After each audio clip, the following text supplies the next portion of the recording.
আজ যাচ্ছি এমন একটা জায়গায় যেখানে যাইনি এমন মানুষ মনে হয় প্রায় নেই বললেই চলে। শীতের সকাল হোক কিংবা দুপুর, ডে আউটিং এর জন্য কিন্তু একটা দারুণ ঠিকানা এটা। The place is known for it spirituality and timeless beauty. এখানে যাওয়ার জন্য অনেক রাস্তাই আছে, বাট আমার সবচেয়ে পছন্দের রুট হলো মেট্রো করে দক্ষিণেশ্বর মেট্রো স্টেশন পৌঁছে সেখান থেকে ফেরিঘাট হয়ে বেলুড় মঠ পৌঁছানো। ওয়েদার খুব ভালো ছিল, তাই মেট্রো স্টেশন থেকে বেরিয়ে হাঁটতে হাঁটতেই চলে গেলাম দক্ষিণেশ্বর মা ভবতারিণী ফেরিঘাটে। বেলুড় মঠ যাওয়ার টিকিট প্রাইস হলো মাত্র 11 টাকা। টিকিট কাটতে কাটতে এত দেরি হয়ে গেল যে একটা ফেরি তো মিস করে ফেললাম। আবার 30 মিনিট অপেক্ষা করতে হবে। তাই ভাবলাম ওয়েট করতে করতে একটু আশপাশটা উপভোগ করি। ব্রিটিশ আমলের আর্কিটেকচারের গুণগত মানটাই অন্যরকম। এই হাওড়া ব্রিজটা কত বছর ধরে এখানে দাঁড়িয়ে আছে, আর প্রতিনিয়ত কত ভার বয়ে চলেছে। দূর থেকে দেখতে ছোট মনে হলেও দুটো বড় শহরকে কানেক্ট করছে এই ব্রিজটা। ফেরি আসার টাইম হয়ে গেছে, তাই we are going towards the jetty. ওই যে আমাদের লঞ্চ এসে গেছে। এত বছর পর আবার এখানে এলাম, সবকিছুই একদম আগের মতো আছে, কিচ্ছু বদলায়নি। এতদিন পর এসে পুরনো স্মৃতি যেন তাজা হয়ে গেল। বেলুড় মঠের ফেরিঘাটে পৌঁছাতে অলমোস্ট 25 মিনিটস লাগবে, তাই ততক্ষণ একটু গঙ্গার হাওয়া খাই আর সানসেটটা এনজয় করি।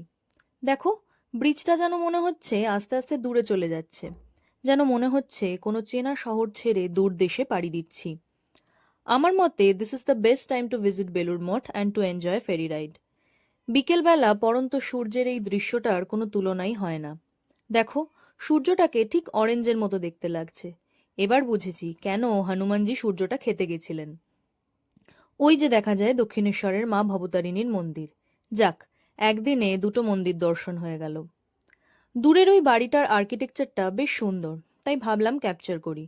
গঙ্গার সাইডে এরকম একটা বাড়ি কেনার মতো টাকা থাকলে তো সবার আগে আমি ওটাই কিনতাম। ফেরি রাইড এনজয় করতে করতে আমরা এসে পৌঁছলাম বেলুড় মঠের ফেরিঘাটে। এখান থেকে মাত্র 5 মিনিট হাঁটলেই পৌঁছে যাব আমাদের ডেস্টিনেশনে। মঠে ঢোকার দুটো গেট আছে। আমরা যেদিক দিয়ে এসছি সেই দিকে মেন গেটটাই পড়ে। তাহলে চলো এবার ভিতরে যাওয়া যাক। 1897 সালে স্বামী বিবেকানন্দ এই মঠ প্রতিষ্ঠা করেছিলেন। শ্রী রামকৃষ্ণদেবের স্মৃতিতেই এই মঠ তৈরি হয়, যেখানে স্বামীজি নিজেও থাকতেন। এটাই হলো মূল মন্দির তথা স্বামী বিবেকানন্দের বাসস্থান।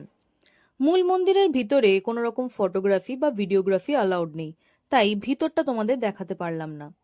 তোমরা অবশ্যই ভিজিট করো এবং ভিতরের মন্দিরটা দর্শন করো। দিদা ঠাকুমারা বলেন মূল মন্দিরে ঢুকলে অন্তত 1 মিনিট রামকৃষ্ণদেবের সামনে বসে প্রেয়ার করে তারপর বেরোতে হয়। আমিও তাই করলাম। এটা হলো সারদা মায়ের মন্দির। মঠের স্ট্রাকচারটা হিন্দু, খ্রিস্টান ও ইসলামীয় স্থাপত্য শৈলীর মিশ্রণে তৈরি। বেলুড় মঠে ডোনেশন বেসিসে ভোগের ব্যবস্থাও আছে। তোমরা সামর্থ্য মতো টাকা দিয়ে এখান থেকে ভোগ খেতে পারো। তার জন্য সকাল 10:30 থেকে 11:30 অবধি মূল মন্দিরের পিছন দিকের অফিসে কুপন দেওয়া হয় এবং 11:30 থেকে ভোগ বিতরণ আরম্ভ হয়। মন্দিরগুলো ছাড়াও এখানে ঘোরার জন্য ও সময় কাটানোর জন্য অনেক বড় মাঠ ও সাথে গঙ্গার ভিউও রয়েছে। মাঠের এক সাইডে আবার অনেক রকম সবজি ও ফুলের গাছও আছে। এখানে আসলে আমি বুঝতেই পারি না যে এটা স্পিরিচুয়াল প্লেস নাকি রিক্রিয়েশনাল স্পট। দেখতে দেখতে সন্ধে হয়ে এলো।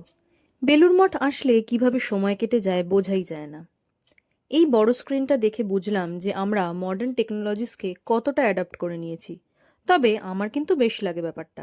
ভিতরে রামকৃষ্ণদেবের পুজোটা কিভাবে হয় তা বাইরে থেকে বসেই আমরা দেখতে পারি। আজ তাহলে এই পর্যন্তই রইল। তোমাদের সাথে দেখা হবে আবার পরের ভিডিওতে।